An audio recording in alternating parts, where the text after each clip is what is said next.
नमस्कार, बहुत स्वागत है आपका न्यूज 24 मध्य प्रदेश छत्तीसगढ़ में। आपके साथ में हूं शुभम सिंह। खबरों की शुरुआत करेंगे। सबसे पहले बात करेंगे छत्तीसगढ़ विधानसभा चुनाव को लेकर कांग्रेस ने उम्मीदवारों की पहली सूची जारी कर दी है। जैसा कि पहले से तय था, जिन सीटों को कांग्रेस ने 2018 में बड़े बहुमत के साथ जीता था, उन सीटों पर उम्मीदवारों का ऐलान किया गया है। सभी सत्तारूढ़ कैबिनेट मंत्रियों को उनकी सीटों से बरकरार रखा गया है। डिप्टी सीएम टीएस सिंहदेव को उनके गढ़ अंबिकापुर से और भूपेश बघेल को पाटन में विजय बघेल के खिलाफ लड़ने के लिए बरकरार रखा गया है। गुरुद्र कुमार और के बजाय अहिवारा की बजाय नवागढ़ से चुनाव लड़ेंगे, जहां से उन्होंने 2018 में चुनाव लड़ा था। 30 में से 14 सीटें एसटी समुदाय को दी गई है। एसटी को 3 सीटें दी गई है। एसटी वर्ग से 3 प्रत्याशी उतारे। महिलाओं में 3 महिलाओं को टिकट दिया है कांग्रेस पार्टी ने। ये बड़ी जानकारी सामने आ रही है। इसके साथ साथ बता दें आपको, 30 में से 14 सीटें एसटी समुदाय के लिए, एससी को 3 सीटें दी गई है। अगर जातिगत समीकरण की बात करें तो 30 में 14 सीटें एसटी वर्ग के प्रत्याशी को दी गई है। वही एससी के वर्ग की 3 सीटें हैं जिन्हें कांग्रेस पार्टी ने घोषित किया। इसके साथ साथ 3 महिलाओं को टिकट कांग्रेस पार्टी ने दिया है। कांग्रेस ने पार्टी के अतिरिक्त आंतरिक सर्वेक्षण के मुताबिक उन विधायकों को टिकट दिया है जो अपनी सीटों पर सत्ता विरोधी लहर का सामना कर रहे थे। ऐसे में ये लिस्ट अपने आप में नए समीकरण स्थापित करती है। करीब 30 नाम जो है वो यहाँ पर जारी किए हैं और ऐसे में छत्तीसगढ़ के लिए 30 नामों का ऐलान हुआ है।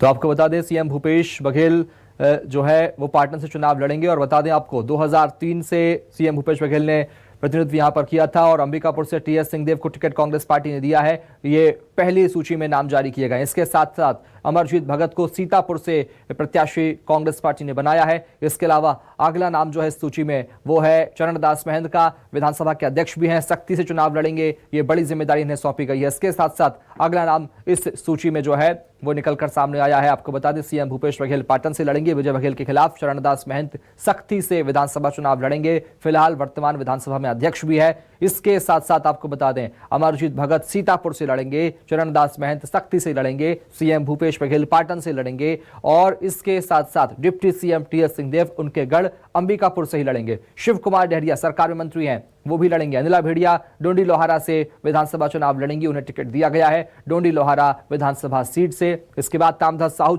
सरकार में गृह मंत्री भी हैं, दुर्ग ग्रामीण से चुनाव लड़ेंगे ताम्रध्वज साहू। इसके अलावा आपको बता दें, ये वो नाम है जो कैबिनेट में मंत्री हैं, भूपेश बघेल कैबिनेट के सदस्य हैं। रविंद्र चौबे कृषि मंत्री हैं, दुर्ग ग्रामीण से चुनाव लड़ेंगे।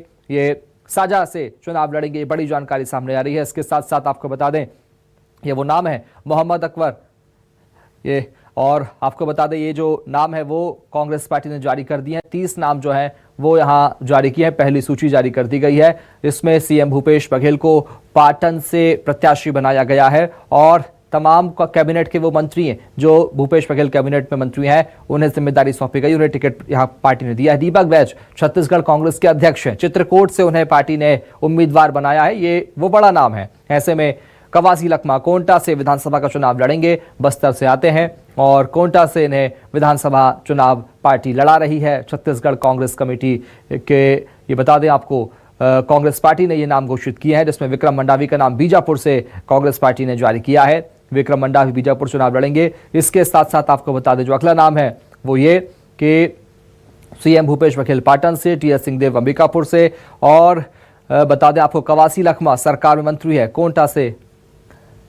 कोंटा से चुनाव लड़ेंगे। इसके अलावा जो मुकाबला होगा वो किस किस के बीच होगा, जरा वो भी आप समझ लीजिए। सीतापुर में मुकाबला होगा अमरजीत भगत और रामकुमार टोप्पो के बीच में। ये तस्वीर आप देखिए साफ तौर पर। कांग्रेस के प्रत्याशी अमरजीत भगत सरकार में मंत्री भी हैं और रामकुमार टोप्पो जो कि सेना से सेवानिवृत्त हैं और रामकुमार टोप्पो बीजेपी के प्रत्याशी हैं। इसके अलावा खरसिया में उमेश पटेल सरकारी मंत्री हैं और महेश साहू बीजेपी के प्रत्याशी हैं। इनके बीच में मुकाबला होगा। इसके साथ साथ अगली विधानसभा सीट है कोरबा में जय सिंह अग्रवाल और लखनलाल देवांगन के बीच मुकाबला होगा और ये प्रत्याशियों की तस्वीर आप समझ लीजिए। साफ तौर पर मुकाबला किस किस के बीच है। खिलावन साहू सख्ती में दम दिखाएंगे, जबकि डॉक्टर चरणदास महंत सख्ती में यहां पर चुनावी मैदान में है कांग्रेस की तरफ से। आरंग से शिव कुमार डहरिया, जबकि गुरु खुशवंत सिंह बीजेपी के प्रत्याशी होंगे आरंग से। ये वो नाम है जिनमें आमने सामने मुकाबला होगा। ये देवलाल ठाकुर जो है वो बीजेपी के प्रत्याशी हैं डोंडी लोहारा से, जबकि मंत्री अनिला भेड़िया पर भरोसा एक बार फिर से कांग्रेस पार्टी ने जताया है। डोंडी लोहारा से कांग्रेस के प्रत्याशी हैं। इधर विजय बघेल और सीएम भूपेश बघेल पाटन से चुनाव लड़ेंगे। विजय बघेल बीजेपी की तरफ से, तो वहीं भूपेश बघेल कांग्रेस के प्रत्याशी होंगे पाटन से। ये वो नाम है जो जारी किए गए हैं आमने सामने मुकाबला। रामधन साहू कांग्रेस के प्रत्याशी होंगे दुर्ग ग्रामीण से, जबकि ललित चंद्राकर को बीजेपी ने दुर्ग ग्रामीण से टिकट दिया है। ये आमने सामने के प्रत्याशी हैं। रविंद्र चौबे साजा से, जबकि ईश्वर साहू साजा से बीजेपी के प्रत्याशी होंगे। ये वो नाम है जिनके खिलाफ, जिनके आमने सामने ये मुकाबला होगा। और गुरुरुद्र कुमार कांग्रेस के प्रत्याशी होंगे नवागढ़ से, जबकि दयाल दास बघेल बीजेपी के प्रत्याशी होंगे। तो मोहम्मद अकबर कांग्रेस के प्रत्याशी होंगे कवर्धा से, जबकि विजय शर्मा कवर्धा से बीजेपी के प्रत्याशी होंगे। ये वो नाम है जो आज जारी हुए हैं कांग्रेस की तरफ से। खवासी लखमा कोंटा से ओंकार भरेंगे। सोयम मुका जो है वो बीजेपी के प्रत्याशी होंगे। तो ऐसे में ये वो नाम है जो जारी किए गए हैं। विक्रम मंडावी कांग्रेस से प्रत्याशी होंगे। महेश कागड़ा बीजेपी के प्रत्याशी होंगे बीजापुर में। हम बात कर रहे हैं अब दंतेवाड़ा की। दंतेवाड़ा में छविंद्र महेंद्र कर्मा कांग्रेस के प्रत्याशी, जबकि चेतराम अटामी बीजेपी के प्रत्याशी होंगे। चित्रकूट में आमने सामने मुकाबला दीपक बैज और विनायक गोयल के बीच होगा और कांग्रेस के प्रत्याशी हैं दीपक बैज, छत्तीसगढ़ कांग्रेस के अध्यक्ष भी हैं। ये बड़ी जानकारी सामने आ रही है। आपको बता दें ये मुकाबला चित्रकूट में दीपक बैज और विनायक गोयल के बीच होगा, आमने सामने होगा। मंदीराम कश्यप का नाम भी इसमें शामिल है। बस्तर में लखेश्वर बघेल और मंदीराम कश्यप, ये वो नाम हैं जिनके आमने सामने के मुकाबला। केदार कश्यप बीजेपी से प्रत्याशी होंगे, जबकि चंदन कश्यप कांग्रेस के प्रत्याशी होंगे। ये वो नाम है जो आज कांग्रेस पार्टी ने जारी कर दिया। कोंडागांव में मोहन मरकाम के साथ साथ लता ओसेंडी बीजेपी के प्रत्याशी होंगी। मोहन मरकाम कांग्रेस के प्रत्याशी होंगे। कोंडागांव में मोहन मरकाम पर एक बार फिर कांग्रेस पार्टी ने भरोसा जताया है। संतराम नेताम कांग्रेस के प्रत्याशी होंगे। केशकाल की हम बात कर रहे हैं। नीलकंठ टेकाम केशकाल से बीजेपी के प्रत्याशी होंगे। ये वो नाम है जो कांग्रेस पार्टी ने आज जारी किया है। तो राजनांदगांव में गिरीश देवांगन और डॉक्टर रमन सिंह के बीच मुकाबला। पूर्व सीएम बीजेपी के राष्ट्रीय उपाध्यक्ष बीजेपी के प्रत्याशी डॉक्टर रमन सिंह राजनांदगांव से और गिरीश देवांगन कांग्रेस पार्टी से राजनांदगांव से। ये वो नाम है जो कांग्रेस पार्टी ने आज जारी कर दिए हैं। आपको बता दें डोंगरगढ़ में मुकाबला आमने सामने हर्षिता स्वामी बघेल और डोंगरगांव में दलेश्वर साहू और विनोद खांडेकर के बीच में मुकाबला होगा। ये वो नाम है जो जारी किया कांग्रेस पार्टी ने। डोंगरगांव में आमने सामने मुकाबला होगा दलेश्वर साहू और विनोद खांडेकर के बीच। ये तस्वीर आप साफ तौर पर देखिए। और ऐसे में कांग्रेस की पहली सूची जारी हुई है और बहुत उत्साह है लोगों में। मुझे भी पार्टी ने टिकट दिया तो आला कमान के प्रति हृदय से आभार। साथ ही जो लोग कहते थे कि दूसरी चीज़ खोज रहे हैं, है ना, तो उनका भी मुंह बंद हो जाएगा आज के बाद से। भारतीय जनता पार्टी के 15 साल के जो घोटाले हैं, जिसमें सीएम सर और सीएम मैडम का नाम है, उसको ईडी जांच क्यों नहीं करती? तो जो लगातार इनके घोटाले हुए हैं, और रमन सिंह खुद बोला है कि 1 साल कमीशन खोरी बंद कर दो, उसको क्या जवाब इनको? ठीक है, मुकाबला भारतीय जनता पार्टी और कांग्रेस का ही होता है और हम मजबूती से लड़ेंगे। इस बार भारतीय जनता पार्टी सरकार बना रही है। कोई भी लड़े, कांग्रेस का ही प्रत्याशी है, कोई फर्क नहीं पड़ता। भारतीय जनता पार्टी के एक कार्यकर्ता तैयार है। फैसला राजनांदगांव की जनता को करना है, उनका फैसला अंतिम होगा। कांग्रेस पार्टी ने आज अपने 30 प्रत्याशियों की पहली सूची जारी की है। नवरात्रि के पहले दिन सूची जारी कर अपने आप को सनातन प्रेमी होने का जो ढोंग कांग्रेस पार्टी कर रही है और लगातार सनातन और सनातन प्रेमियों से घृणा करने का काम कांग्रेस पार्टी ने लगातार किया है। मेरा ये तो एक ही संदेश है कि छत्तीसगढ़ में कांग्रेस है तैयार। हम पहला सूची से कांग्रेस बढ़त में रहेगी। सेकंड सूची आने के बाद भारतीय जनता पार्टी छत्तीसगढ़ से गोल हो जाएगी, बाहर हो जाएगी। मतलब पहला सूची से ही बाहर। छत्तीसगढ़ में फिर से दोबारा कांग्रेस की सरकार बनेगी, ऐतिहासिक सीटों के साथ बनेगी, क्योंकि भारतीय जनता पार्टी उन चेहरों को रिपीट किया है जो पिछले 2018 के चुनाव में क्षेत्र की जनता ने उनको नकार दिया, सीधा सीधा नकार दिया, उन चेहरों को बनाया है। इसलिए हम कुछ जगह नए चेहरे पे और कुछ जगह अच्छे चेहरे के साथ लड़ रहे हैं, तो इसका फायदा कांग्रेस को मिलेगा। और सीएम भूपेश बघेल ने कांग्रेस के सभी उम्मीदवारों को जीत की बधाई दी है और कहा कि सभी जीतने वाले उम्मीदवारों को ही टिकट दिया जाएगा। रमन सिंह के खिलाफ उन्होंने सही प्रत्याशी उतारने का भी जिक्र किया, उन्होंने बात कही है। इसके साथ ही सीएम भूपेश बघेल ने रमन सिंह के नामांकन में अमित शाह के शामिल होने को लेकर भी निशाना साधा है। इसकी पहली सूची जारी हुई है और बहुत उत्साह है लोगों में।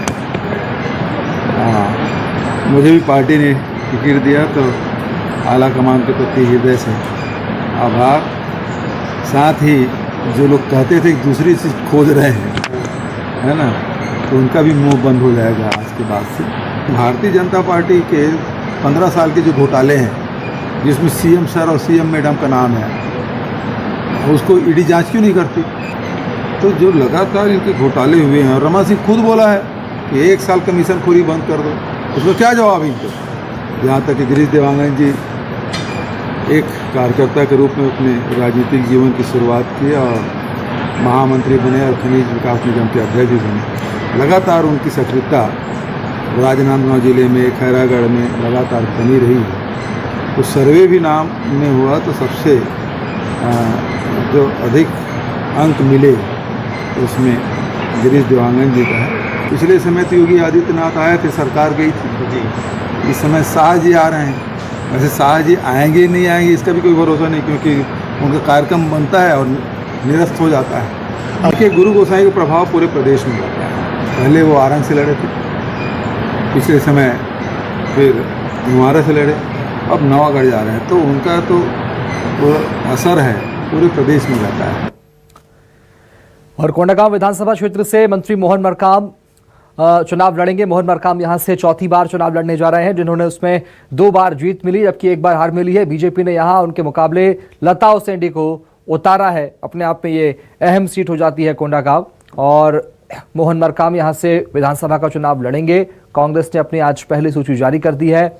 मोहन मरकाम ने यहाँ विधि विधान के साथ में पूजा अर्चना की नवरात्रि के पहले दिन, और आज कांग्रेस की पहली सूची भी जारी हो गई। ऐसे में कोंडागांव से मोहन मरकाम चुनाव लड़ेंगे। ये बड़ा ऐलान आज की सूची के बाद हुआ है। तो बीजेपी से लता उसेंडी मैदान में है। 2 बार हार और 2 बार जीत उन्हें मिली है। चौथी बार कोंडागांव से चुनाव लड़ेंगे। बता दें आपको, कोंडागांव विधानसभा से चौथी बार कांग्रेस पार्टी ने, हाईकमान ने, केंद्रीय नेतृत्व ने विश्वास किया है। मैं केंद्रीय नेतृत्व का दिल से धन्यवाद देता हूं, आभार प्रदर्शन करना चाहता हूं। माननीय लता उसेंडी जी के चौथी बार मुकाबला होगा। 2 बार मैं जीता हूं, 1 बार वो जीती है, ये चौथी बार फिर से उनके साथ मुकाबला होगा। मुझे उम्मीद है हमारी छत्तीसगढ़ में सरकार है, माननीय मुख्यमंत्री भूपेश बघेल साहब के नेतृत्व में कांग्रेस सरकार की उपलब्धियों, नीतियों, योजनाओं को लेकर हम लगातार जनता के बीच में जा रहे हैं और जनता को भी उसका लाभ मिल रहा है। मुझे उम्मीद है जनता का जनादेश कांग्रेस पार्टी के पक्ष में मिलेगा और हम दोबारा छत्तीसगढ़ में सरकार बनाने में सफल होंगे, ऐसा मुझे लगता है। और अब बात करेंगे सरगुजा की। कांग्रेस के दिग्गज आदिवासी नेता और कैबिनेट मंत्री अमरजीत भगत ने टिकट फाइनल होने के बाद न्यूज 24 मध्य प्रदेश छत्तीसगढ़ से बातचीत करते हुए कहा कि जनता की सेवा करना उनकी पहली प्राथमिकता रही है। उन्होंने जीत का दावा भी किया। तो अमरजीत भगत ने क्या कुछ कहा, सुनिए। अमरजीत भगत को पुनः सीतापुर विधानसभा से एक बार और प्रत्याशी घोषित किया गया। आज लिस्ट आई है, जानना चाहूँगा इनसे कि क्या रहेगी प्राथमिकताएं। मंत्री जी, आपको पुनः सीतापुर विधानसभा क्षेत्र से टिकट दी गई है, क्या प्राथमिकताएं रहेंगी, किस तरह से लोगों के बीच जाएंगे? देखिए, सबसे पहले तो मैं अपने हाईकमान के प्रति मैं आभार व्यक्त करता हूं कि लगातार 5वीं बार मुझे अवसर दिया है, और क्षेत्र की जनता के प्रति भी मैं आभार व्यक्त करूंगा कि जिन्होंने लगातार मुझे आशीर्वाद दिया है, आगे भी आशीर्वाद बनाए रखेंगे। आज नवरात्रि का पहला दिन है और शुभ मुहूर्त में शुभ काम हुआ है। माता जी का आशीर्वाद हम सब के ऊपर बना रहे। क्षेत्र की विकास हमारी पहली प्राथमिकता। 4 कार्यकाल हो गया, 3 कार्यकाल हम विपक्ष में थे, चौथे कार्यकाल में हम सरकार में शामिल हुए। लेकिन सबसे बड़ी जो चुनौती थी और हमारे सामने दिक्कत का पहाड़ था कि कोविड जैसे महामारी जो लोगों का जान बचाने का, लोगों का परिवार का पेट भरने का सबसे बड़ा चुनौती था, उसको हम लोगों ने उस चुनौती को स्वीकारा और उसका सामना किया। सबको दवाई की व्यवस्था, सबको खाने की व्यवस्था हम लोगों ने फ्री में किया। रहा सवाल विकास का, तो विकास के लिए भी हम लोगों ने खूब काम किया है। 5वां बार आपको मौका मिला है, जो विपक्ष की है क्या देख रहे हैं, कितनी मजबूती है? क्योंकि रामकुमार टोपो जो आपके विपक्ष में रहेंगे वो आर्मी से हैं, कितना फर्क पड़ेगा? आर्मी का, सेना का काम सरहद में देश की सुरक्षा करना है, ना कि नेतागिरी करना, राजनीति में आना। अपना अपना काम को नेता देश का चलाने के लिए नियम बनाए, इम्प्लीमेंट करे, योजना बनाए, सिपाही सरहद में ड्यूटी दे, तब तो व्यवस्था चलती है। और एक दूसरे के काम को अगर इंटरफेरेंस करेंगे तो कहाँ से व्यवस्था चलेगी? जो लोग बेचारे इतना दिन से लाइन में खड़े थे, उन लोगों को धकिया के आगे आ गया। जो उन लोगों का इतना दिन का मेहनत, इतना दिन का उन लोगों का तपस्या सब 2 मिनट में वो पानी में मिल गया, तो ये अच्छी परंपरा नहीं। विपक्ष की तपस्या भंग हुई, क्या इसका लाभ आपको प्राप्त होगा? वो तो पक्ष विपक्ष पूरा क्षेत्र मेरा परिवार है और मैं परिवार जैसा ही सभी लोग साथ व्यवहार करता हूँ।